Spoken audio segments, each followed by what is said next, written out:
नदीम साहब, आपसे गुफ्तगू का आगाज करना चाहूंगा।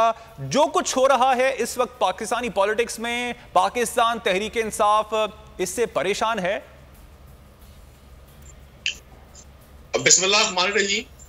देखिए, पाकिस्तान तहरीक इंसाफ चूंकि स्टेटस को के खिलाफ शुरू दिन से एक स्ट्रगल में रही और पिछले 2.5 साल में भी बहुत सारे चैलेंजेस का सामना करना पड़ा। मैं समझता हूँ हर आने वाला दिन ना सिर्फ पाकिस्तान तहरीक इंसाफ की लीडरशिप बल्कि पाकिस्तान तहरीक इंसाफ का एक आम वर्कर, पाकिस्तान तहरीक इंसाफ की वो स्ट्रीट पावर जिसने पाकिस्तान तहरीक इंसाफ को आज पाकिस्तान के 2 बड़े सूबों में, मरकज में और अवाने बाला में अक्सरियत दिलवाई, मजबूत से मजबूत तर होते चले गए। वजह यह है कि जब चैलेंजेस इंसान को आते हैं वो चैलेंजेस ही साबित करते हैं कि किस शख्स के आसाब कितने मजबूत हैं, वो किस तरह से इन चैलेंजेस को फेस कर सकता है। ऐसा कतई मुमकिन नहीं है कि एक स्पेसिफिक माइंड सेट किसी जगह पे सेटल्ड हो और उसके अगेंस्ट द विंड आपको काम करना पड़े। मैं समझता हूँ पाकिस्तान तहरीक इंसाफ ने हर उस चैलेंज का मुकाबला बड़े तदब्बुर से किया, तहम्मुल से किया और एक बदलता पाकिस्तान आपके सामने, मेरे सामने, कि जहां ताकतवर लोग जो गवर्नमेंट के बड़े अहम हुकूमती ओहदों पर फाइज किसी भी इल्जाम की सूरत में अपने ओहदों से अलग हुए। यहाँ तो माजी में ये होता रहा कि जब भी किसी ताकतवर शख्स पर कोई इल्जाम लगा तो उसने हुकूमती तो अब नदीम साहब, जहांगीर तरीन पर भी इल्जाम है और कहा यही जा रहा है उन्हीं इल्जामात की वजह से ये प्रेशर ग्रुप सामने आया है। तो क्या हुकूमत अब क्या प्रेशर में आ जाएगी अगर इस तरह की बातें की जाती हैं कि बजट में साथ नहीं दिया जाएगा इस ग्रुप की जानिब से, या फिर तहरीक अदम एतमाद के हवाले से बातें की जाती हैं, नून लीग से के राब्तों के हवाले से बातें सामने आती हैं, तो क्या इसके प्रेशर में अब हुकूमत आ जाएगी? देखिए, हुकूमत ने अपने प्राइम मिनिस्टर इमरान खान साहब का एटीट्यूड, उनकी बॉडी लैंग्वेज, पाकिस्तान तहरीक इंसाफ की तरफ से इस सारे मामले पर जितनी भी गुफ्तगू हुई, एक ही चीज पे एक ही चीज का इजहार किया गया कि किसी भी सूरत Pakistan Tehreek Insaf rule of law के अगेंस्ट नहीं जाएगी।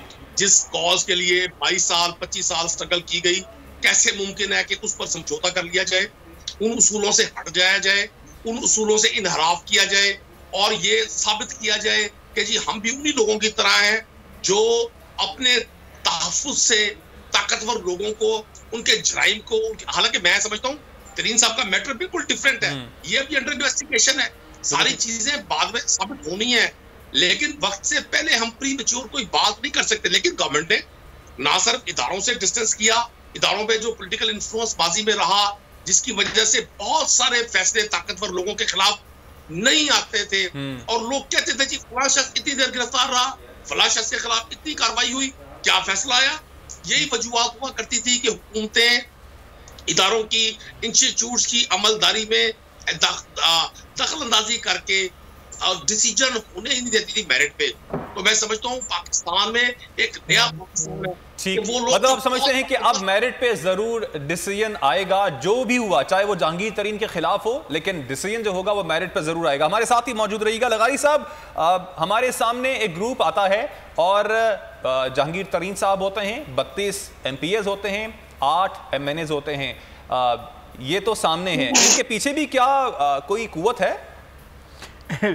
कुव्वत उनकी अपनी कुव्वत है कि उनके पास अरकान असम्बली हैं, कौमी असम्बली के अरकान हैं, सूबाई असम्बली के अरकान हैं और वो उनका ये इस्तदलाल है कि जी हमारे ख़िलाफ़ तो केस बनता ही नहीं है और FIA का तो इस सिलसिले में कुछ ताल्लुक़ ही नहीं है। और फिर ये कि और लोगों के नाम भी थे। जब ये रिपोर्ट सामने आई थी तो हमने बड़े बड़े लोगों के नाम सुने थे। अब ये बन गया है, एक पार्लिमानी ग्रुप बन गया है जहांगीर तरीन साहब का सूबाई असम्बली में, और सईद अकबर नवानी साहब जो हैं उसको वो उसके पार्लिमानी लीडर के तौर पर सामने आए हैं। और कौमी असम्बली में भी अगरचे पार्लिमानी ग्रुप बना है लेकिन उन्होंने लीडर के बारे में शायद ज़्यादा वो नहीं किया। मेरा ख्याल है कि राजा रियाज़ी उसकी सरबराही करेंगे। लेकिन मुझे एक और बात नज़र आ रही है, वो ये है कि अब रिवाइवल होगा। मुझे नदीम कुरैशी साहब मेरे बहुत ही अजीज़ दोस्त हैं, बहुत मेहरबान हैं। मुझे यह लग रहा है कि आने वाले दिनों में ये जो एक सराइकी सूबा महाज बना था और उसने फिर अपना इंजमाम किया था पीटीआई के साथ, वो शायद अपना रिवाइवल करेगा और असर ग्रुप भी कर जा सकता है इधर, क्योंकि उस ग्रुप की भी आपस में ये बातें हो रही हैं कि जनाब अब ग्रुप की सूरत में हमें अपनी बात नहीं मनवाई गई और हमारे सूबे के सिलसिले में पेशरफ्त नहीं की गई और ये बिल नहीं लाया गया वगैरह वगैरह। उनकी सारी जो कुछ भी है वो इस पर भी गौर कर रहे हैं, आपस में राब्ते भी कर रहे हैं, कुछ हमारी इस तरह की इतलात भी हैं। तो क्या एक और ग्रुप बन सकता है या बन रहा है या बनने जा रहा है, एक सूरत हाल ये भी पैदा हो रही है। दूसरी सूरत हाल ये है कि अब ऐसी कोई पोजीशन नहीं है कि अगर मौजूदा हुकूमत बरकरार रहनी है तो इस सूरत हाल में बाकी रहेगी। हो सकता है कि ये जितने भी गैर सरकारी सहूलतकार या कुछ और मिल मिलाकर बजट तक इस हुकूमत को ले जाने की कोशिश करें, लेकिन बजट के बाद होगा क्या? असल बात है कि 30 जून के बाद क्या होगा। मुझे लगता है दो चीज़ें हो सकती हैं, या सूबों में तब्दीली, या उसके अलावा ये भी हो सकता है कि इमरान खान जो है वो असम्बली को और सूबाई वज़राए आला, अगर वो वहाँ रहे वज़राए आला, उनके ख़िलाफ़ अगर वोट ऑफ नो कॉन्फिडेंस पेश ना हो गया तो वो भी अपनी अपनी असम्बलियों को डिज़ोल्व कर सकते हैं। ये एक मेरा ख्याल है कि ये इस ऑप्शन की तरफ ये, लेकिन 30 जून के बाद ही इस सूरत हाल को ले जाया जाएगा। उससे पहले सारे एक और नई डेवलपमेंट ये है कि अगले हफ्ते चौधरी निसार साहब 3 साल के बाद अपना हल उठाने के लिए पंजाब असम्बली में आ रहे हैं। तो बहुत बड़ी मेगा डेवलपमेंट्स हो रही हैं। बिल्कुल, ये बड़ा इंपॉर्टेंट है। इस हवाले से ज़रूर आपसे सवाल करूंगा कि वो इस करंट सूरत हाल में क्या कुछ रोल प्ले कर सकते हैं। मेरे साथ आसिफ बाजवा साहब भी मौजूद हैं। बहुत शुक्रिया आसिफ साहब आपके वक्त का। आसिफ साहब, इस ग्रुप का क्या पाकिस्तान मुस्लिम लीग नून से राब्ता हुआ है? और अगर राब्ता करता है ये ग्रुप और अदम एतमाद की बात करता है वज़ीर आला पंजाब की के हवाले से, तो क्या पाकिस्तान मुस्लिम लीग नून इंटरेस्टेड होगी?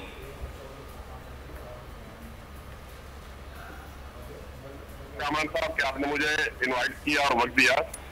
गुजारिश ये है कि पाकिस्तान मुस्लिम लीग नून इन जहांगीर तरीन साहब के ग्रुप से या इनके फॉरवर्ड ब्लॉक से या इन लोगों से किसी किस्म की कोई अंडरस्टैंडिंग नहीं है, और ना ही हम ये समझते हैं कि हमें किसी के साथ अंडरस्टैंडिंग करने की जरूरत है। इसलिए कि इनकी अपनी नाकामियां इतनी है, इनकी अपनी बेबसियां इतनी है। देखिए, रात को मैं इनका टीवी पे देख रहा था और पीटीआई के जो ग्रुप के बंदे हैं वो कह रहे थे, एक एमपी साहब कह रहे थे कि इमरान सुबह आते हैं, टीवी पे बैठते हैं और अपनी तकरीर फरमाते हैं और शाम हो जाती है, रात गुजर जाती है, अगले दिन फिर टीवी पे आते हैं, फिर नई बात, एक एक दिन इस तरह गुजर रहा है। कोई इनकी प्लानिंग नहीं है, इनकी डेवलपमेंट नहीं है, कोई इनकी डिलीवरेंस नहीं है, कोई अवाम के लिए रिलीफ नहीं है, कोई 50 लाख घर नहीं है, कोई 1 करोड़ नौकरियां नहीं है, कोई पेट्रोल या डॉलर के मुताबिक जो कहते थे कि 1 रुपया डॉलर महंगा होता है प्राइम मिनिस्टर चोर होता है, ये कहते थे कि बिजली महंगी होती है तो प्राइम मिनिस्टर चोर होता है।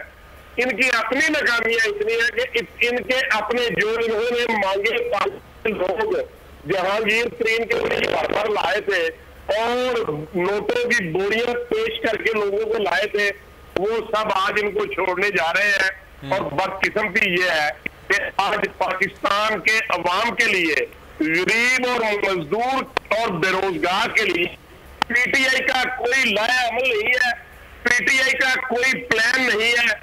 वो सिर्फ ये कहते हैं रोजाना उठ के, और वो मीटिंग नहीं करते अपनी कैबिनेट के साथ, अपने मुआवनीन खसूसियों के साथ मीटिंग करते हैं जो नॉन इलेक्टेड लोग हैं।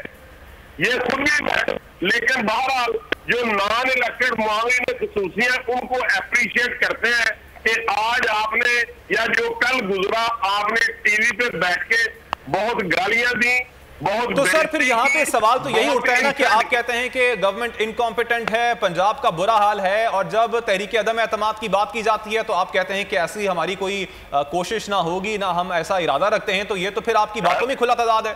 हाँ, नहीं नहीं नहीं नहीं सर, खुला जवाब नहीं है। हमारा अपोजिशन का काम है, अपोजिशन का काम है कि गवर्नमेंट को उसकी गलतियों को बताए कि आप गलतियां कर रहे हैं, ये आप गलत काम कर रहे हैं, ये कॉन्स्टिट्यूशन के खिलाफ कर रहे हैं, ये अवाम के मुफादात के खिलाफ। हम तो वो चीजें उजागर करते हैं। कभी भी पाकिस्तान नून लीग, मुस्लिम लीग नून के लिए नहीं कहा कि हम पंजाब में तरीके अदम एतमाद ला रहे हैं। कभी भी जब आप जैसे लोगों ने कहीं बैठ हो, आपने कोई किसी बड़े का इंटरव्यू लिया हो, तो कभी किसी ने नहीं कहा, वो हमारी लीडरशिप है कि हम पंजाब में तहरीक अदम एतमाद ला रहे हैं, बल्कि उन्होंने वाशकाफ अल्फाज में मरियम ने भी कहा और सदर पाकिस्तान मुस्लिम लीग मियां शहबाज साहब ने भी यही कहा। अभी आज वो बैठे हुए थे पेशावर में, भी आपने सुना होगा, बिल्कुल उन्होंने कहा कि हमारा इनके साथ ये लेकिन ये और बात है कि जब आप